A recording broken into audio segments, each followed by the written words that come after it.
middle of Kenya, a helicopter suddenly crashes to the ground, causing all the locals to run away in panic. A group of American soldiers guides the locals out of town as they take positions to find the attacker, only for two soldiers to suddenly disappear in a puff of smoke.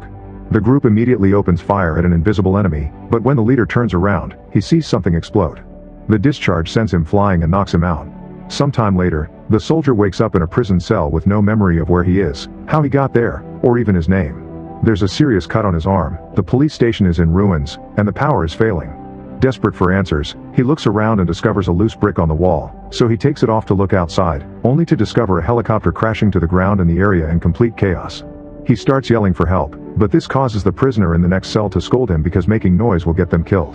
Her name is Nadia and she's a French doctor who had been working in a foreign aid hospital for a little over 2 years. As a loud stomping noise outside causes the building to start shaking and power outlets to spark, Nadia explains the entire planet has been invaded by machine-like aliens.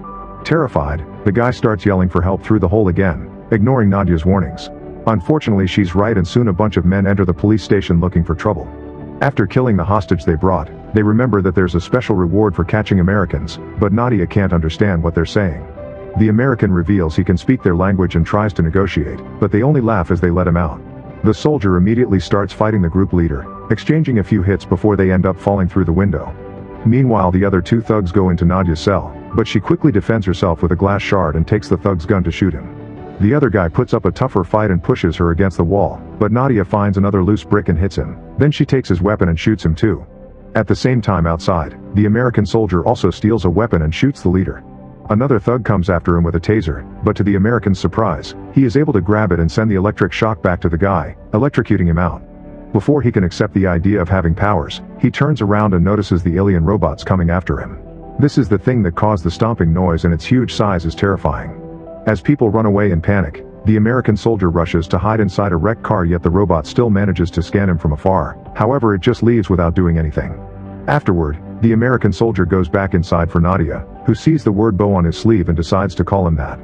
After they pick up a few weapons from the thugs, Bo wraps up his arm wound and they leave the station, seeing more bodies on their way out. Bo wants to reach the US Army base, but Nadia thinks it's pointless. Everyone is probably already dead and they won't be able to call anyone for help because 8 days ago every satellite fell out of the sky. It's too dangerous to be alone on the road, but Bo doesn't want to stay and do nothing, he wants to fight. In the end, Nadia accepts to go with him. They gather all the water and food they can find, doing their best to ignore the bodies lying around, and they take off in a stolen car. Bo sometimes can see memory flashes of a fight in his mind, but he can't make sense of them. While they drive down the road, Nadia explains she can fight because she used to be a doctor for the army, so she received some training too. Suddenly a few bullets go through the car window and they have to stop, only to discover they're surrounded by Kenyan soldiers. Nadia tries to negotiate by saying she's a doctor asking for passage and that Bo is his escort. She also offers them their water. While they argue, one of the soldiers sees Bo's circle tattoo and freaks out, claiming that the duo comes from the dish. Bo takes advantage of the distraction to capture the guy and take his weapon, using it to shoot a few soldiers before demanding to know about his tattoo. A soldier explains that there's a heavily guarded American radar station near the west border that uses the same symbol. He also says that they attack the duo because it's believed that the American dishes cause the drones to invade Earth because they're the only thing still standing. Then another soldier tries to attack Bo again, but he quickly defends himself yet doesn't shoot because another memory flash distracts him. Afterward, Bo and Nadia take the soldier's jeep and go back to the road to find the radar station. Bo takes off his bandage and notices his wound is shaped like an arrow that points at the dish, so going to the station seems to be the right idea. Moments later they find a danger sign in front of a town, but there's no other road for them to take. As they drive through town, they find the road covered with loose electric cables, which could be very dangerous. However, they can't go back because at that moment a robot appears behind them. They have no choice but to drive through the cables as the robot chases after them and opens fire, causing the jeep to eventually stop working. The duo ditches the car and escapes on foot to hide behind some old debris, but this causes the robot to go after a man and his daughter instead. The robot immediately kills the guy right in front of his daughter, so Nadia shoots her gun to save the girl, but when the robot turns toward them, for some reason it doesn't attack them. It ends up killing the girl anyway and leaves. When night falls, the duo makes camp and Nadia shares that her family died during the alien attack. Suddenly a bunch of fighter jets fly by and Bo is happy to see people are still fighting. The next morning, they have to go back to the road on foot. They walk for many miles, coming across wonderful animals but also lots of destruction and bodies. Eventually they hear a noise that almost sounds like a voice speaking English, but when they follow it, they discover is a recording set by a group of locals as a trap. The duo is soon surrounded and captured to be taken to a destroyed building, where they're chained to a wrecked car. At that moment two people pass near them on bikes, and behind them there's a robot also coming. Bo realizes the locals are using them as bait to hunt the robots. When the robots are close enough, the hunters activate mine that explodes right under the robot before they open fire like crazy. However, the robot doesn't seem to take any damage, so instead the hunters throw a chain around it and finally knocks it down by hitting it with an electrical surge. Unfortunately, more robots keep coming and quickly open fire, killing most of the hunters in seconds. While the fight keeps going around them, Bo finds a painful way to remove their chains and the duo rushes to hide as the bikers drive away, causing the robots to go after them. Once the enemy is far enough, Bo and Nadia go back to the road. While they're crossing a bridge, Bo notices a light and almost opens fire, but it turns out to be a photojournalist with his camera. His name is Stander, and he's taken lots of photographs documenting the arrival of the aliens. He's seen the spaceships take people away and he's gotten hurt in the process, but he doesn't think he'll make it. Stander shows the duo all the pictures he's taken, including proof that the aliens are using Earth's electrical power and a powerful shot of a kid throwing a rock at a robot. Suddenly they hear an explosion nearby, and although Stander doesn't want to be saved, Bo and Nadia take him away anyway. They manage to find a building to hide in, and while they wait, Stander notices Bo's tattoo. He recognizes it and shows him a picture of the radar station, so he tries to strike a deal. He'll give them the camera if they put him out of his misery. Bo keeps getting memory flashes of someone's death and refuses to kill an innocent, so Stander starts yelling and throwing objects on purpose to attract the attention of the robots.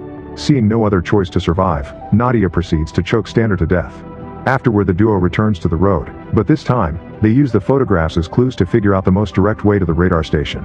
While they continue to walk for miles, Bo gets the occasional flash of memories, but it isn't enough to understand anything. When they reach another abandoned town, the camera runs out of battery, so they steal another car to keep going.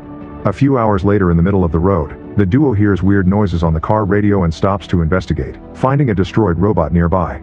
It's good to see they can be defeated, but Bo still wonders what their weakness is. Suddenly they hear a stomping sound and see smoke nearby, so they jump back in the car to get away. At that moment hundreds of robots appear behind them and start chasing them with open fire, so the duo ditches the car and runs to hide inside a house. They go down to the basement and cling to each other in fear, but before they can share a kiss, the roof suddenly starts flying up.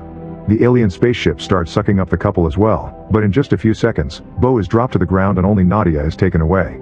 Flashes of memories go through his mind before he falls and loses consciousness. Later when Bo wakes up, he discovers his leg is hurt. After removing the debris from the wound, he has no choice but to continue his journey alone, walking slowly and weakly because of the state of his leg. Eventually he finally makes it to the radar station, but he's devastated to discover everything has been destroyed by the aliens, including the dish. After noticing the graffiti on the wall is fresh, he decides to find the people behind it and comes across another town. Once he reaches the streets, he finds a bunch of people running away from the robots and he's surprised to see this group has a special device that allows them to defeat their enemy. At that moment two robots appear in front of him, but these ones are a different model. They come close to him and scan him but leave without doing anything. This triggers proper memories in Bo's mind, and he remembers shooting a rocket at a robot. A teammate of his got seriously hurt in the process, so Bo had to put him out of his misery. The sudden memories cause Bo to pass out. Sometime later, he wakes up to discover he's been rescued by the locals and brought to a shelter. After a doctor takes care of his leg injury, Bo meets his saviors Kara and Juma and tells them his story. Juma explains Nadia isn't coming back because those ships never return the people they take, and Kara wonders why the aliens took Nadia but not Bo. Desperate for answers, they take Bo to meet an engineer called Roderick, who has built the EMP devices that can bring down the robots and is now working on a bigger one. His plan is to detonate this one right under the alien spaceship, which hopefully will bring down their system and kill all the robots at the same time. However, they haven't been able to come close enough to the ship because it only shows up when there's a large crowd and robots surround it. Roderick gets a message from the guards outside, who inform them there are hundreds of robots approaching their town. Juma wonders if they were tracked, and the combo of his words plus Roderick's drawings of the aliens triggers an important memory in Bo. That day when he was with his team and they saw the explosion, a robot grabbed him and inserted some cables into his mouth that implanted a tracker in his spine. Before he passed out, Bo made the arrow on his arm. Since then the robots have been following him to find more humans and hideouts. Kara immediately threatens to kill him to protect her people, but Bo has a better idea. They can use him to attract the ship and finally use Roderick's device.